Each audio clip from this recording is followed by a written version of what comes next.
School environment is an ecological system in which children spend a significant amount of time. Some schools operate in ways that ignore the interrelationships between systems that contribute to the moral ecology of the child, while others either intentionally or instinctively connect those systems to positively impact the development of children in their care and address social justice. This presentation discusses Broffenbrenner's ecological systems theory and applies that lens to an exploration of the moral and social justice leadership in case studies of three schools. This exploration is based on the insights gathered over 10 years of supporting school leaders, teachers, and students in high needs faith-based schools. According to the National Center for Children in Poverty in 2021, among all children under 18 years in the United States, 38% live in low-income families and 17%, approximately 1 in 5, are poor. This means that children are overrepresented among the nation's poor. They represent 23% of the population, but comprise 32% of all people in poverty. Many more children live in families with incomes that are just barely above the poverty threshold. A plethora of recent events have refocused the spotlight on the economic inequalities that pose a threat to the social, political, and economic health and well-being of our diverse nation. Research has shown that education is a key stepping stone to the rising above poverty and pursuing a better life. Poverty has negative impacts on children's health, social, emotional, and cognitive development, behavioral and educational outcomes as well. The reality is that children who grow up in poverty face more barriers to education than those that don't. Thus, there is the great potential of extending the poverty cycle to the next generation. Social justice can be defined as a set of moral values or beliefs centered around justice, respect, equity, and equal opportunities for all. Moral leaders focused on social justice need to understand the interrelationships between individuals and their environmental systems and how this can shape beliefs and practices at the school level. Now, particularly in poverty-stricken environments, school leaders need to see themselves as central in building a network among the school, community, and home. Poverty affects the overall well-being of children and directly influences the work of teachers and administrators in high-poverty schools. Regardless of the context and challenges, all school leaders face daily dilemmas within complex and challenging environments. While knowledge and skills in the areas of management and operations provide an essential traditional foundation for school leaders, the current environment underscores the critical importance of balancing these bases with a study of the moral dimensions of leadership.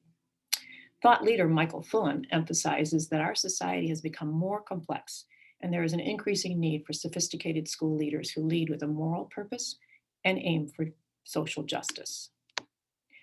Yuri Broffenbrenner, a co-founder of the National Head Start program here in the United States and widely regarded as one of the world's leading scholars in the developmental psychology, child rearing, and human ecology, which is the interdisciplinary domain he created, passed away in his home in Ithaca, New York in 2005 due to complications from diabetes when he was 88 years of age. His ideas and his ability to translate them into operational research models and effective social policies actually spurred the creation in 1965 of the Head Start program, the federal child development program for low-income children and their families. In 1979, he further developed his thinking into a groundbreaking theory on the ecology of human development. This theoretical model has transformed the way many social and behavioral scientists have approached the study of human beings and their environments. It has led to new directions in basic research and to applications in the design of programs and policies affecting the well-being of children and families, both in the United States and abroad. One challenge for school leaders who are serving with a moral compass is how to achieve the goal of human flourishing for children living in impoverished contexts. In her 2010 article, Charlene Swartz explored the relationship between poverty and morality and suggested Broffenbrenner's ecological systems theory as a powerful lens for viewing and articulating a sociology of moral education. Broffenbrenner's work emphasizes the importance of understanding the quality and context of multiple systems present in the child's environment. During his tenure at Cornell University, Dr. Broffenbrenner formulated the ecological systems theory to explain how the inherent qualities of children and their environments interact to influence how they grow and develop. His ecological systems theory holds that we encounter different environments throughout our lifespan, that may influence our behavior to varying degrees. Broffenbrenner's ecological systems mirrors the biological study of interrelationships between organisms and their environment and is concerned with the web of human relationships within their environmental contexts. He viewed human development through a hierarchy of systems composed of 5 levels: the microsystem, the mesosystem, the exosystem, the macrosystem, and the chronosystem. At the center of this ecology is the developing child, with all of his or her cognitive competence, social emotional attributes, and context relevant belief systems. Broffenbrenner's theory defines complex layers of environment, each having an effect on the child's development. As the child develops, the interaction between these environments becomes even more complex. The microsystem setting is the close and immediate environment in which the children establish interpersonal relationships with family, friends, classmates, neighbors, religious establishments, teachers, in other words, home, school, and community. The second system is the mesosystem, which involves interrelationships between the microsystem and the child's life, and likewise affect the child very directly. The implication is that microsystems are interconnected and assert influence upon one another. Now, moving outward from the developing child, the next system is the exosystem, which is composed of the institutions and practices affecting the child. For example, the exosystem would include the child's parents' workplace or employment status. In addition, government agencies, the legal system, even the media would be part of the child's exosystem. The macro system setting refers to the prevailing attitudes, ideologies, in short, the actual culture the child is born into. These cultural contexts function largely interdependently of the individual, but nevertheless affect the immediate context in which the child develops. For example, the socioeconomic status of the child and his or her family, ethnic or race, and religious cultural practices. Broffenbrenner's theory of human development is a theory that was, up until his passing in 2005, in continual state of development. He was a very self-reflective theorist and fairly frequently noted the changing nature of his theory. His earlier theorizing gave pride of place to aspects of the contexts, the microsystem, the mesosystem, the exosystem, and the macrosystem. Whereas later in his career, he engaged in self-criticism for discounting the role that the person plays in his or her own development and for focusing too much on the context. So eventually, he further developed the model by adding the chronosystem, which refers to how the person and environments change over time. He also placed greater emphasis on the processes and the role of the biological person. Now, Broffenbrenner's chronosystem contains the environmental events and transitions that occur throughout a child's life. This system consists of all the experiences that a child or individual has had during his or her lifetime, including environmental events, major life transitions, even historical events. Such changes within the child and his or her environment over time can potentially alter the relationship between the child and his or her environment. It is important to note that a change in any one of the 5 systems can potentially cause change in the others. Broffenbrenner's theoretical model has transformed the way many social and behavioral scientists approach the study of human beings and their environments. This work has led to new directions in basic research and to applications in the design of programs and policies affecting the well-being of children and families, both in the United States and abroad. Broffenbrenner's ecological systems theory is one of the most accepted explanations regarding the influence of social environments on human development. His theory argues that the environment you grow up in affects every facet of your life. Dr. Broffenbrenner spent his later years warning that the process that makes human beings human is breaking down, as disruptive trends in American society produce even more chaos in the lives of America's children.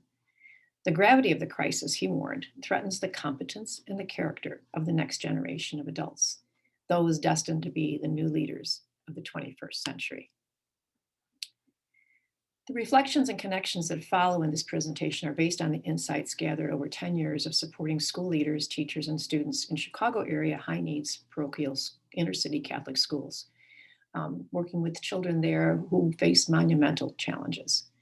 While specific needs and goals for these individual schools varied, the common thread was building the capacity of the leaders and teachers to better serve the needs of the students in their care.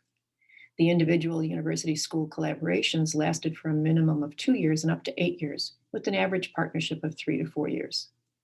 In each variation, the constant element included collaborating with and coaching the school leader, providing ongoing professional development and regular coaching support for teachers.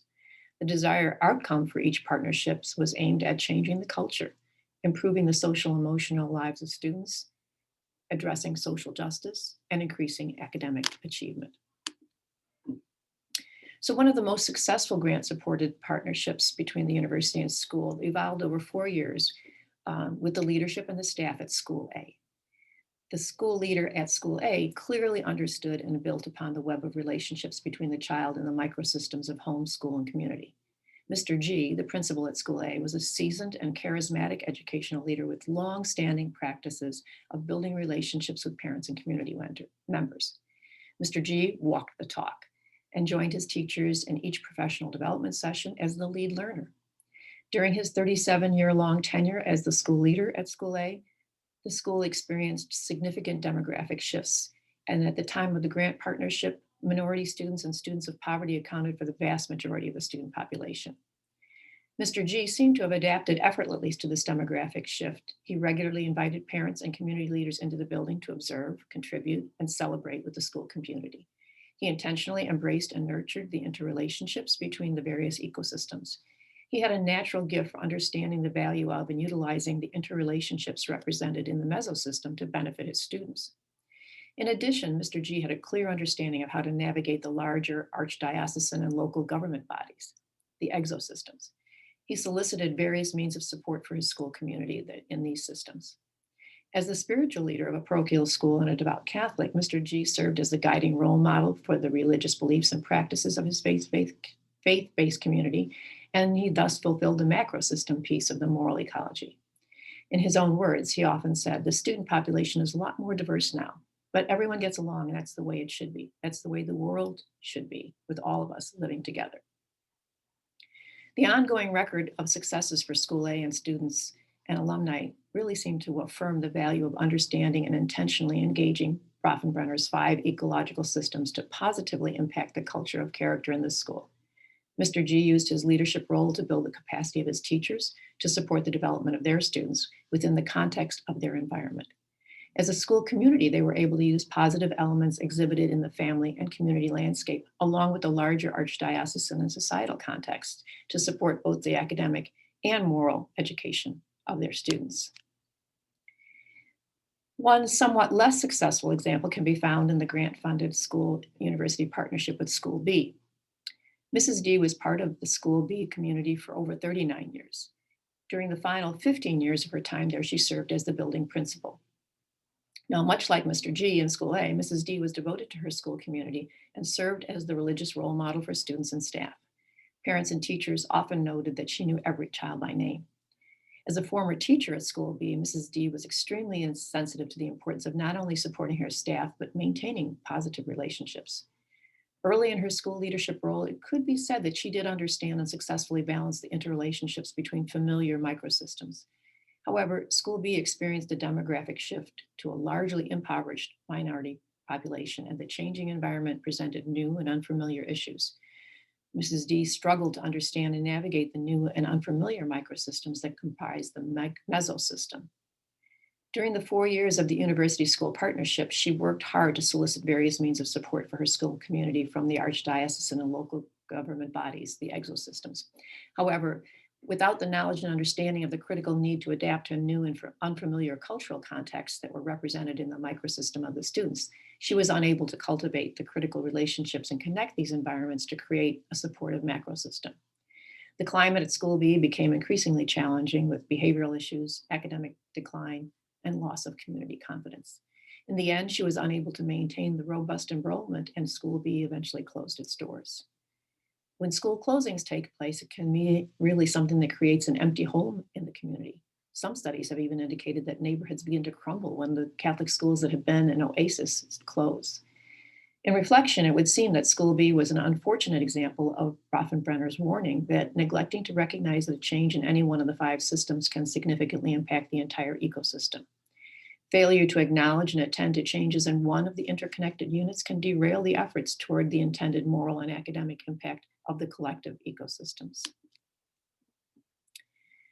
Now, a large number of schools represented in the grant-funded university school partnerships were led by less experienced principals. Unfortunately, this scenario is rather common in high-needs schools. Recent research into educational equity concerns revealed that principals in high poverty and low achieving schools are led by principals generally with less experience, while more experienced principals are concentrated in schools with low incidences of students in poverty, fewer Black and Indigenous students of color. In fact, schools with a high number of low income students are more likely to be led by first year teachers. In addition, schools with higher proportions of impoverished and minority students tend to experience a very high turnover rate of principals. School C is located in a minority neighborhood that has suffered from long-standing issues with poverty, gangs, and violence. This particular school experienced the disruptive turnover of 4 different principals during the 8 years of the partnership, creating a cycle of inexperienced leaders at a school that was already facing numerous challenges. Because leaders grow in effectiveness with each of their years of experience, this type of high turnover contributed to the replication of separate and unequal outcomes for students and frustration in the larger community. Reflecting through the lens of Broffenbrenner's ecological systems theory, each of these novice school leaders struggled to lead with a moral compass at the basic microsystem level. There was an overall failure to build relationships and connections between the school's students, teachers, parents, church, and neighborhood. Over time, the community experienced an increasing number of behavior and criminal incidents with a steep decline in staff morale and academic achievement as well. In spite of the significant issues, the enrollment at School C did remain relatively healthy, as parents and guardians were reluctant to send their children to the local public schools that were experiencing even more significant issues. Eventually, archdiocesan officials stepped in, closed the school, and reorganized the school. Over the course of one summer, the school was closed, completely restaffed, and a new curriculum was adopted. There was a general disruption of the existing and unsuccessful practices, and with the support of the grant funder and archdiocesan support, School C actually reopened in the fall with a fresh new focus and a leader who was experienced and equipped with the knowledge and skills to navigate and connect the ecosystems necessary for building a learning community that could focus on the whole child. The university team of professors and coaches, as well as the grant funders, worked hard not only to provide supports during the life of the grant efforts that we've described, but also to lay a foundation for long-term sustainability. We were acutely aware that improved outcomes achieved during the implementation of a phase of a grant do not automatically result in lasting improvements. The plethora of qualitative and quantitative data collected over this decade-long experience in these 3 schools provided rich information, revealing a number of patterns and themes. Perhaps the most significant lesson learned over the decade of research was that the role of the school leader is absolutely critical. In retrospect, most successful and sustainable results were achieved in schools where the principal and/or the teacher leaders understood and attended to the various interrelated ecological systems. The academic and moral development of students is a core goal for effective school leaders. However, the influence of poverty on academic and social and emotional development of the students and the work of teachers and administrators in high poverty schools can present a significant challenge. For schools to be the type of institutions that promote the development of the whole child and strive for social justice, we need leaders who understand the complicated web of human relationships that exist within the environment of each child. For many students, a nurturing school environment can add significant value to what is provided in the home and the surrounding community. Schools can make a significant difference, but they cannot function alone or be disconnected from the exosystem to which they belong. One of the challenges in leadership is the need to balance the managerial and moral imperatives. Absolutely, these are essential tasks that must be attended to if a school is to run safely and effectively. And we need to recognize that each school is located within a unique context of a neighborhood that serves an interconnected and an informal education space. Nonetheless, leaders, particularly in high needs schools aiming for social justice, need to be equally focused on the moral education that is critical to the success of their students. In this sense, educational change and innovation in school needs to take on an intentional focus on the interrelated systems that impact child development. Understanding the interdependentness and the interconnectedness of the various system levels and how they interact can guide the actions of school leaders. Broffenbrenner suggested that in order to understand schools and learning with a high ecological validity, school leaders need to understand, honor, and engage the various subsystems that ecologically affect children and schools as interconnected units.